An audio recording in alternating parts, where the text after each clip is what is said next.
Ça, le garçon timide, qui se taisait, jusqu'à ce que son héritage familial explose. Mathieu Dubois avait toujours été la cible parfaite. Avec à peine 15 ans, son 1m60 de stature et sa complexion mince le transformaient en une silhouette presque invisible dans les couloirs robustes du lycée Voltaire. Ses énormes lunettes à monture noire, qui glissaient constamment sur l'arête de son nez, et sa manière de marcher courbée, comme s'il voulait se fondre dans le sol, ne faisaient qu'augmenter sa vulnérabilité aux yeux de ceux qui cherchaient une proie facile. Ce que personne ne savait, ni ne pouvait imaginer, c'est que derrière cet extérieur fragile se cachait un secret que Mathieu gardait jalousement depuis qu'il était arrivé à Paris il y a à peine 3 mois. Un secret qui avait ses racines dans la petite ville de Lyon, d'où sa famille avait dû partir précipitamment. C'était son premier jour au lycée Voltaire quand il rencontra Julien Moreau, un garçon aux épaules larges, à la mâchoire carrée et avec un sourire qui n'atteignait jamais ses yeux. À ses côtés se trouvait toujours Raphaël Raph, le maire, un garçon grand et mince avec une cicatrice au-dessus du sourcil gauche, et Didier Martin, petit mais musclé, avec les cheveux rasés et une expression de mépris permanente. Les trois étaient connus dans tout le lycée comme les loups et contrôlaient chaque recoin comme si c'était leur territoire. « Regardez ce qu'on a là », avait dit Julien ce premier jour, bloquant le passage de Mathieu dans le couloir principal. « Tu t'es perdu, Binoclard ? La maternelle est de l'autre côté de la rue. » Les rires ne se firent pas attendre. Mathieu avait baissé la tête, serrant fort les livres contre sa poitrine et avait murmuré quelque chose d'inintelligible en essayant d'esquiver l'obstacle humain. « Qu'est-ce que tu as dit ?» Julien l'avait poussé contre les casiers. « Quand je te parle, tu me regardes dans les yeux, tu comprends. » Mathieu avait levé le regard, à peine une seconde, suffisamment pour que Julien remarque quelque chose dans ses yeux qui l'incommoda momentanément, bien qu'il ne sût pas identifier quoi. Ce n'était pas de la peur et cela le déconcerta. Mais le moment passa, et avec une dernière poussée, ils laissèrent Mathieu continuer son chemin. Ce n'était que le commencement. Pendant les semaines suivantes, la vie de Mathieu se transforma en un enfer prévisible. Les croche-pieds à la cantine qui se terminaient avec son plateau de nourriture éparpillé sur le sol. Les poussées accidentelles en éducation physique qu'il envoyait le visage contre la boue.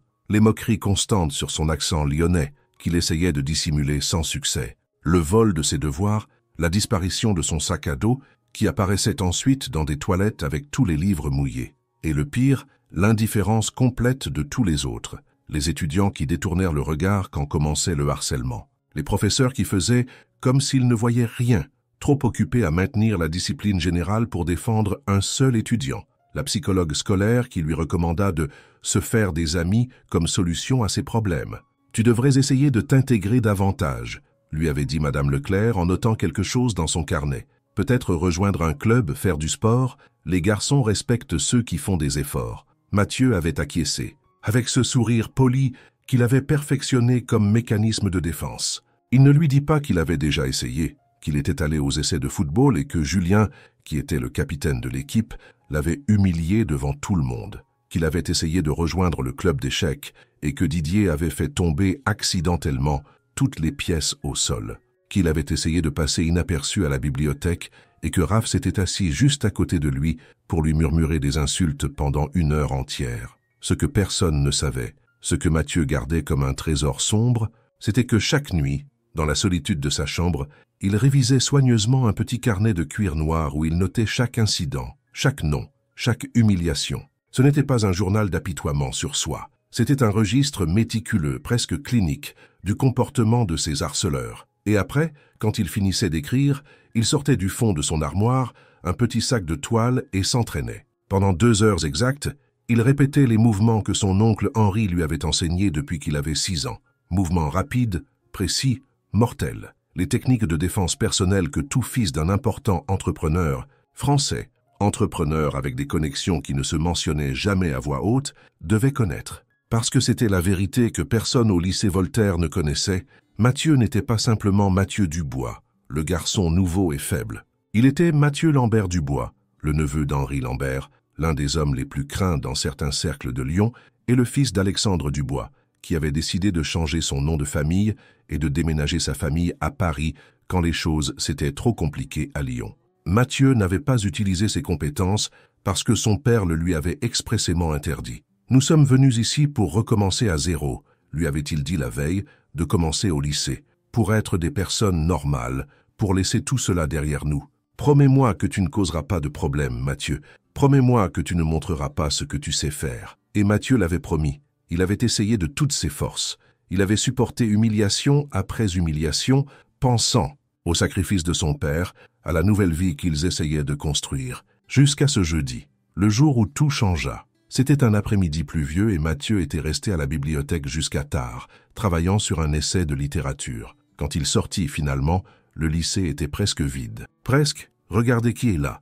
La voix de Julien résonna dans le couloir désert, et Mathieu sentit son estomac se contracter douloureusement. Le rat lyonnais. Mathieu serra la mâchoire et continua à marcher, accélérant légèrement le pas. Il n'arriverait pas à la sortie. Il le sut avant de sentir la main de Raph l'attraper par l'épaule et le pousser contre le mur. « On te parle, tu n'as pas d'éducation ?» Didier lui arracha son sac à dos et le jeta au sol. Les livres s'éparpillèrent dans le couloir mouillé. « S'il vous plaît, je veux juste rentrer chez moi » murmura Mathieu, détestant le tremblement dans sa voix. « Oh, il veut rentrer chez lui » se moqua Julien, s'approchant tellement que Mathieu pouvait sentir le chewing-gum à la menthe dans son haleine. « Pleurer avec maman ou avec papa ? Attends, tu as un papa, parce que j'ai entendu dire qu'à Lyon, ils sont tous des... » Il ne termina pas la phrase. Ou peut-être que si, mais Mathieu ne l'écoutait plus. Quelque chose s'était brisé en lui. Quelque chose qu'il contenait depuis trop longtemps. Ses yeux, normalement timides derrière ses lunettes, se durcirent soudainement.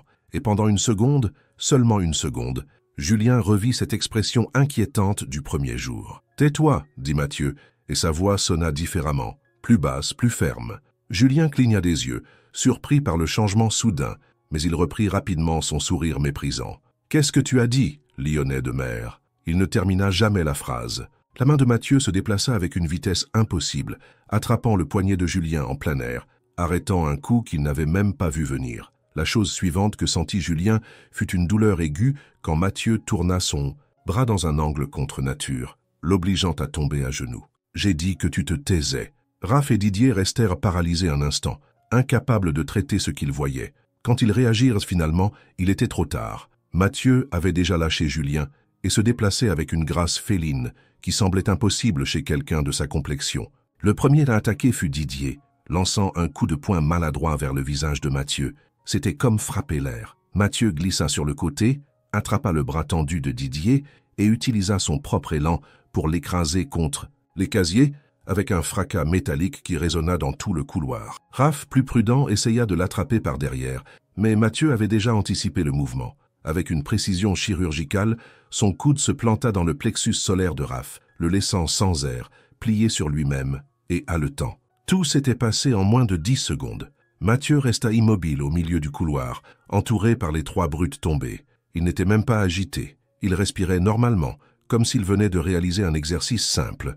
Il ajusta ses lunettes, qui étonnamment étaient toujours en place, et observa les 3 garçons qui l'avaient tourmenté pendant des mois. « Mon père m'a fait promettre de ne pas causer de problème, » dit-il à voix basse, presque pour lui-même. « De laisser derrière moi ce que j'ai appris, mais je ne peux pas continuer à permettre cela. » Julien, toujours à genoux, et tenant le bras douloureux, le regarda avec un mélange de peur et d'incrédulité. « Qui es-tu, putain ?» Mathieu se pencha, ramassant lentement ses livres éparpillés sur le sol. « Je suis quelqu'un qui a essayé d'être patient, » répondit-il sans le regarder. « Quelqu'un qui a essayé d'oublier ce qu'il sait. Mais je ne peux pas continuer à faire semblant d'être faible, juste pour m'intégrer. » Il se redressa avec son sac à dos déjà sur l'épaule et finalement regarda directement Julien. « Mon oncle Henri disait toujours qu'il y a 2 types de respect, celui qui se gagne avec gentillesse et celui qui se gagne avec la peur. Je voulais le premier, mais vous ne comprenez que le second. » Il fit demi-tour pour partir, mais la voix de Julien l'arrêta. « Ça ne va pas en rester là, Dubois, on va te démolir. » Mathieu se tourna lentement. La lumière des néons brillait sur ses lunettes, cachant momentanément ses yeux. « Mon nom complet est Mathieu Lambert Dubois, » dit-il avec un calme qui était plus terrifiant que n'importe quelle menace. « Cherche ce nom de famille quand tu rentreras chez toi, Julien. Demande à ton père. Il saura qui sont les Lambert de Lyon. » Et avec ces mots, il s'éloigna dans le couloir, laissant derrière lui un silence plus lourd que n'importe quelle menace. Cette nuit-là, Mathieu ne put pas dormir. Les images de la rencontre se répétaient dans son esprit, se mélangeant avec le souvenir de la promesse faite à son père. Il savait qu'il avait franchi une ligne, qu'il n'y avait plus de retour en arrière, mais il ressentait aussi une étrange sensation de libération, comme s'il avait laissé tomber un poids qu'il portait depuis trop longtemps. Le lendemain matin, en entrant dans le lycée, il remarqua immédiatement la différence. Les étudiants le regardèrent du coin de l'œil, chuchotant entre eux. Certains s'écartaient légèrement à son passage, tandis que d'autres l'observaient avec une curiosité nouvellement découverte. L'histoire s'était répandue comme un incendie. Des versions exagérées de ce qui s'était passé circulaient dans les couloirs. Dans certaines, Mathieu avait laissé inconscient les trois brutes avec des mouvements d'arts martiaux. Dans d'autres, il avait menacé Julien avec un couteau. Dans les plus fantaisistes, il avait révélé faire partie d'un cartel lyonnais envoyé à Paris dans une mission secrète. Mais la réalité était encore plus choquante. Julien Moreau, le leader incontesté des loups, la terreur du lycée. Voltaire ne s'était pas présenté en classe. Ni lui, ni Raph, ni Didier. Ce fut pendant le déjeuner que Mathieu découvrit pourquoi. Il était assis seul, comme toujours, quand Élodie Garnier, une fille de sa classe avec qui il avait à peine échangé 2 mots, s'approcha de sa table. « Je peux m'asseoir » demanda-t-elle avec un sourire nerveux. Mathieu acquiesça, surpris. Élodie s'assit en face de lui, jouant avec sa bouteille d'eau. « Tout le monde parle de ce qui s'est passé hier », dit-elle finalement. « On dit que tu as tabassé Julien et ses amis. Ce n'était pas exactement comme ça, » répondit Mathieu mal à l'aise. « Quoi qu'il en soit, ça a marché. » Élodie baissa la voix. « Tu sais pourquoi ils ne sont pas venus aujourd'hui? Parce que Julien a cherché ton nom de famille sur Google hier soir, et il est absolument terrifié. » Mathieu sentit un frisson. « Qu'est-ce qu'il a trouvé ?» Élodie haussa les épaules. « Je ne sais pas exactement. Quelque chose sur ta famille à Lyon. Quelque chose de grand, à ce qu'il paraît. Julien a dit à son cousin qui est dans ma classe d'anglais qu'il préférait changer de lycée plutôt que de te croiser à nouveau. » Les mots tombèrent comme des pierres dans l'estomac de Mathieu. Son passé, le passé duquel son père avait essayé de fuir, l'avait rattrapé à nouveau. Il n'avait pas besoin de demander ce que Julien avait trouvé. Les Lambert de Lyon avaient une réputation qui transcendait les frontières, une histoire sanglante que ni la distance ni le temps ne pouvaient effacer. Les jours suivants confirmèrent le changement radical dans la dynamique du lycée. Julien, Raph et Didier revinrent éventuellement. Mais c'était comme si Mathieu était devenu invisible pour eux, ou pire, comme s'il était devenu une figure qu'ils craignaient de regarder directement. Les humiliations cessèrent, les poussées, les moqueries, les vols, tout disparut du jour au lendemain. Mais à leur place surgit quelque chose de presque aussi perturbant, un respect né de la peur. Les étudiants qui l'ignoraient auparavant le saluaient maintenant nerveusement. Les professeurs lui prêtaient plus d'attention en classe, comme si soudainement il était passé d'invisible à quelqu'un à surveiller. Un après-midi, alors qu'il rangeait ses livres dans son casier, Mathieu sentit une présence derrière lui. En se retournant, il se retrouva face à face avec Julien. Il était seul, sans ses compagnons habituels, et il avait un aspect différent, plus petit, d'une certaine manière, comme s'il avait perdu une partie de la confiance arrogante qui le caractérisait. « Il faut qu'on parle », dit-il, regardant nerveusement autour de lui pour s'assurer que personne ne les observait. « De quoi ?» demanda Mathieu, fermant son casier. Julien prit une profonde inspiration. « Écoute, ce que j'ai trouvé sur ta famille, je ne l'ai dit à personne, d'accord? Seulement à Raph et Didier, et ils ne diront rien non plus. On ne veut pas de problème. » Mathieu le regarda fixement sans rien dire. « Je veux juste que tu saches que tu peux être tranquille, » continua Julien de plus en plus nerveux. « On ne t'embêtera pas. De plus, si quelqu'un t'ennuie, tu nous le dis, et on s'en occupe. » C'était surréaliste, la brute lui offrant sa protection. Mathieu faillit rire devant l'ironie, mais il se retint. « Je n'ai pas besoin que tu t'occupes de personne, Julien, » dit-il finalement. « J'avais juste besoin que tu me laisses tranquille. C'est tout. »« Bien sûr, bien sûr. » Julien acquiesça. Rapidement. « C'est fait, pas de problème. » Un silence inconfortable se produisit. Julien semblait vouloir dire quelque chose de plus, mais il ne trouvait pas les mots. Finalement, il tendit une main tremblante. Sans rancune, Mathieu regarda la main tendue, pensant à tous les mois d'humiliation, aux nuits à pleurer, de rage dans sa chambre, à la promesse rompue à son père. Il pensa au nom de famille qu'il avait essayé de cacher, à l'héritage familial qui le poursuivait même à des milliers de kilomètres de distance. Et il prit une décision. « Ma famille, n'est pas ce que tu crois, » dit-il, ignorant la main tendue. « Ce que tu as lu, ce que tu crois savoir, ce n'est pas toute l'histoire, et je ne suis pas comme eux. » La confusion se refléta sur le visage de Julien. « Mais ton oncle, les Lambert, mon oncle m'a appris à me défendre, » le coupa Mathieu. « Il m'a appris que le monde peut être un endroit cruel, et que parfois il faut être fort pour survivre. Mais mon père m'a appris quelque chose de plus important, que nous avons le choix, que nous pouvons décider qui nous voulons être, peu importe notre nom de famille ou notre passé. » Il baissa la voix, s'assurant que seul Julien pouvait l'entendre. Je n'ai pas peur de toi, Julien, et je ne veux pas que tu aies peur de moi. Je ne veux pas ce genre de respect. Je n'ai pas besoin que les gens me saluent par peur de ce que ma famille pourrait faire. Je veux juste vivre ma vie comme n'importe quel autre étudiant. Tu comprends? Julien le regarda avec un mélange de confusion et quelque chose qui ressemblait presque à de l'admiration. « Alors, qu'est-ce que tu veux de moi ?»« Rien, » répondit. « Mathieu, je veux juste que tu comprennes que si tu recommences à m'embêter, moi ou n'importe qui d'autre, je me défendrai. Pas parce que je suis un Lambert, mais parce que c'est la bonne chose à faire. Et je n'ai pas besoin d'un nom de famille célèbre pour faire ce qui est juste. » Avec ces mots, Mathieu fit demi-tour et s'éloigna, laissant Julien seul avec ses pensées. Les semaines suivantes apportèrent un équilibre étrange mais réconfortant. Les loups gardèrent leur distance, non seulement avec Mathieu mais avec tous les étudiants qu'ils tourmentaient auparavant. La peur initiale envers Mathieu laissa progressivement place à une sorte de respect différent, basé non pas sur son nom de famille, mais sur la dignité avec laquelle il menait sa vie. Élodie devint son amie, et avec elle vinrent d'autres. Marc, un garçon passionné par les bandes dessinées. Lucie, brillante en mathématiques et avec un sens de l'humour acide. Charles, qui jouait de la guitare et composait des chansons terribles qui les faisaient rire aux larmes. Petit à petit, Mathieu trouva sa place, non pas comme le garçon craint, mais comme quelqu'un valorisé pour ce qu'il était réellement. Un après-midi, en sortant du lycée, il vit quelque chose qui le laissa paralysé. Julien et ses amis étaient dans un coin de la cour, entourant un garçon de première année. La scène était douloureusement familière, le cercle de brutes, la victime recroquevillée au centre, les rires cruels. Sans réfléchir, Mathieu se dirigea vers eux. En le voyant s'approcher, Raph fut le premier à remarquer sa présence et donna un coup de coude à Julien qui se tourna rapidement.